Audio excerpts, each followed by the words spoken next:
G'day, I'm Ralph Schwartz. Welcome to Black Mountain Farm. It's cold outside, a bit of wind coming off the snow on the mountains, and all around a pretty dismal grey sort of day in Canberra. And it's the perfect weather to have comfort food.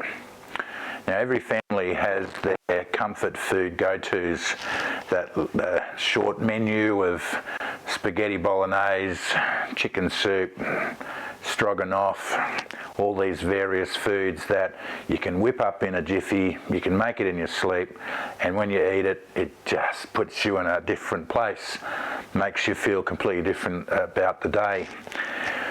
Probably my top comfort food is the goulash that Lexi and I cooked in a previous segment, but almost right up there with it is a curry that I make, and quite a few friends and family know the one that I'm talking about. It's the Ralph curry or the Schwartz curry. So today I'm going to show you how I make it. Now, normally with comfort foods or umami foods, they're basically based on onions, garlic. I've got a whole head of garlic here. And in Indian food, it's ginger. That gives the umami base, or the gravy base. That's what I'm working with here. Currently just going to cut up some onions, garlic, and unfortunately don't have any fresh ginger. I'll just use the rest out of the jar here, and I'll get that on the heat as soon as possible. Hang around, I think you're going to enjoy this.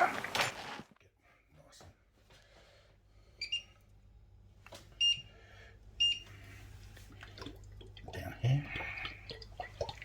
And to that I'm going to add a couple of tablespoons of coconut oil, which I may soften up in some hot water because it's so cold. All right, just put that in the microwave and soften that up a little bit. Good couple of tablespoons. The curry that I make is a coconut curry with tomato paste and an up till now secret ingredient. So this is be the first time that I've revealed that secret ingredient. So you're going to have to hang around till the end of the video to find out what it is, because it goes in toward the end. Ooh. You excited? I'm not, but there you go. Good couple of tablespoons. Now what we're going to do is get in the umami mix, which is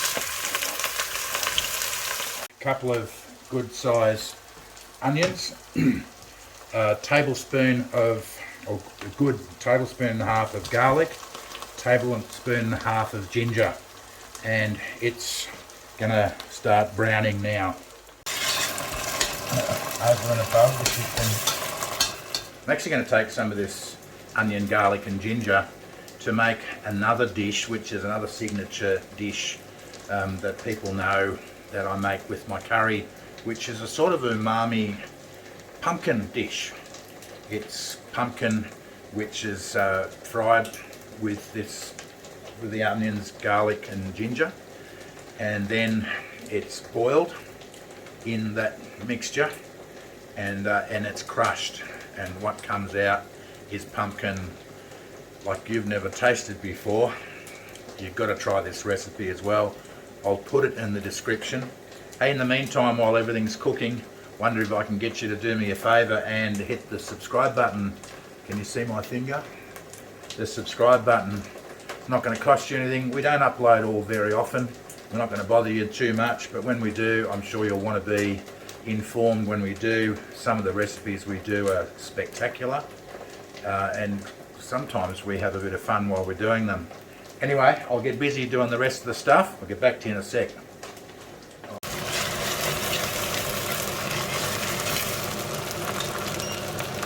Just going to turn that down a bit. That is browning beautifully. Okay, so you saw on the scales we had just over 1.1 kilos, a couple of pounds of diced beef, and that's going straight in. Oh, it's on that.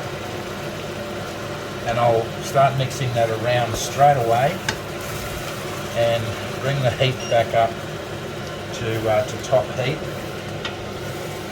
and start getting some of these onions off the bottom so they can go a little translucent rather than brown, and we'll let the whole lot go brown together. Best to let it actually brown on the bottom before you turn it. If you keep turning it, it's really not going to get very much browning. You're just going to keep turning it and it's going to stew. The whole idea is to let it burn a little bit or caramelise. Some of these pieces are going to need to be cut. Alright, just have a look down here, Hen. I have browned that nicely. I've turned it down a little bit just to get that beautiful sauce. If you make it too hot, you don't get that sauce. So what I'm actually now going to do is put in a small handful of salt, which will further bring out some more liquid. I'm going to stir that through, and I'm going to, I've got, on this pot here, I've got the onions and garlic cooking away. Didn't have quite enough to have its own from this pot, so I cut some more. That'll be for the pumpkin dish, and I'll have another spot in the back there for rice when I'm ready for it. This meat here, the type of cut it is, will take probably a good hour and a half simmering to get to any sort of consistency that you could actually eat. So just have a look here. I've just got some Coles, any brand of coconut cream. Oh, look at that thickness. Now, that's going to go in. I'm going to rip this lid off. I hate wastage, so I'm actually going to scrape off the 1.5 teaspoons on the lid here. I'll get that in. Alright, I'll stir in this coconut, and next ingredient will be the curry powder. Alright, in Australia I'm using Keen's. My favourite actually is Clive of India hot curry powder, which used to be Madras curry powder. I'm going to put a bit, sort of half-half. So that's a tablespoon, and a tablespoon of the other one. I've been training my family to be able to tolerate more and more. When I first came to the family, or the family, we sort of started coming together, Henry couldn't handle any sort of spice. Now he's the curry and the chili gun. He can handle most of it. That's tasting okay. The reason we put the curry powder in is the meat at the moment is shedding some of its moisture, and then it's going to pull back, and it's going to pull back the curry flavour. That's why a curry the next day is better than the day before, the day you cook it. It's always nicer. I don't know if you've ever experienced that yourself, but curry's always nicer the next day. So right now that's simmering nicely, probably a little too much. I'm going to put in some passata and some water. Hang around. Alright, so I've just got some average everyday passata here. I'm going to put the whole lot in for this much meat. So that is 700 grams. Putting in about 200 to 250 grams of water. Again, don't like the waste. And I'll put that in and stir that through. And I'm going to let that come up to a rolling boil, then I'm going to turn it back to a simmer. Now this is all great stuff to go into the compost bin. Do you have a compost bin? Brendan, Tyron and I have been talking about doing a segment or two on compost because we're big fans. So maybe if you subscribe, you'll and we do that, you'll be notified. Might be an idea to hit that subscribe button right now. If you're interested in some of our gardening tips coming into spring, we're going to be doing a fair bit more.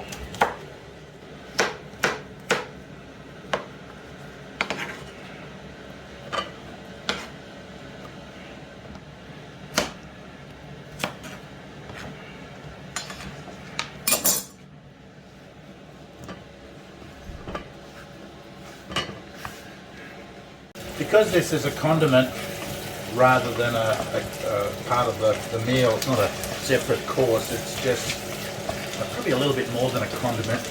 You've really got to try this. Fantastic. Alright, that's that going. I'll get myself on the lid. Yep. I'm going to turn that like I did with the meat every minute or so. Now, this is the curry.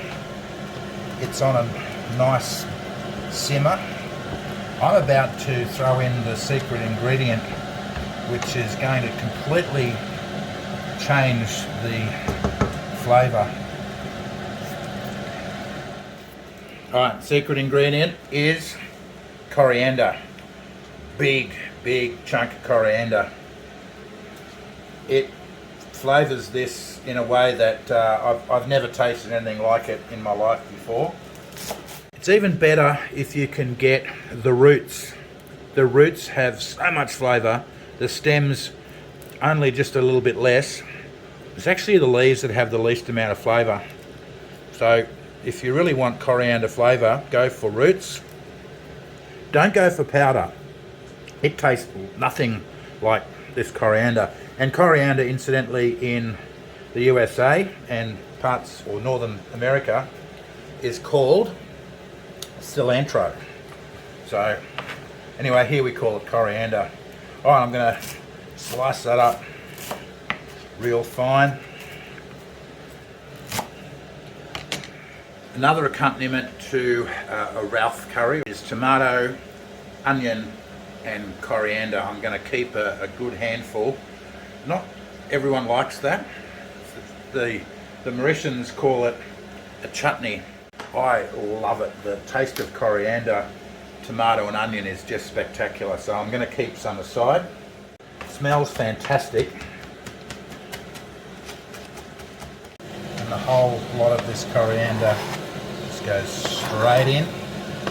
And then that'll simmer along for the hour. And then this is going to be one fantastic curry. Look at the difference in colour there.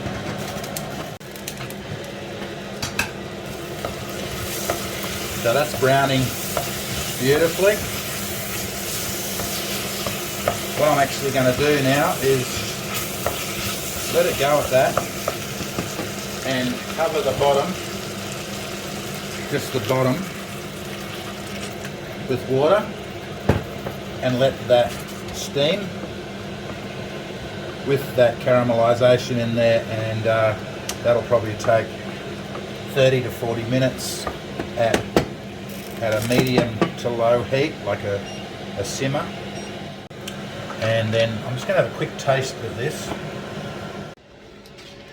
I wasn't being entirely truthful earlier. It's actually 2 secret ingredients that I put into a Ralph or a Schwartz curry. The second one is sumac.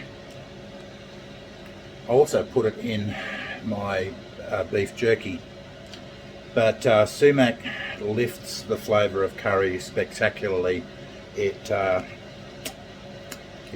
almost citrusy, tomatoey. It's just fantastic. I put a good probably just over a teaspoon of sumac into each one of my curries, along with the coriander. So I thought I'd just share that as well.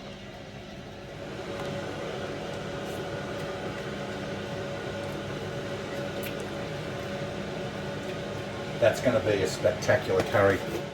Simmer time. Alright, so all cooked up, ready to tuck in. I've got the pumpkin dish there, straight up rice and curry. And this little dish here, which I've really grown very fond of, I mentioned it earlier, and I put a little bit of garlic salt on there just to bring some fluid out of the tomato. It's fantastic. Here we go, let's see if it's as good as it normally is. Oh yeah. Yep, I wish I could take credit for inventing curry, but the Indians invented it way before I came along. But this little combination, Ralph curry, Schwartz curry, whatever you want to call it, it just hits the spot. It's the ultimate, almost the ultimate in comfort food. I'll put the recipe in the description below. Give it a try. Please give us a thumbs up. Hit that subscribe button, please, really important. And thanks for watching.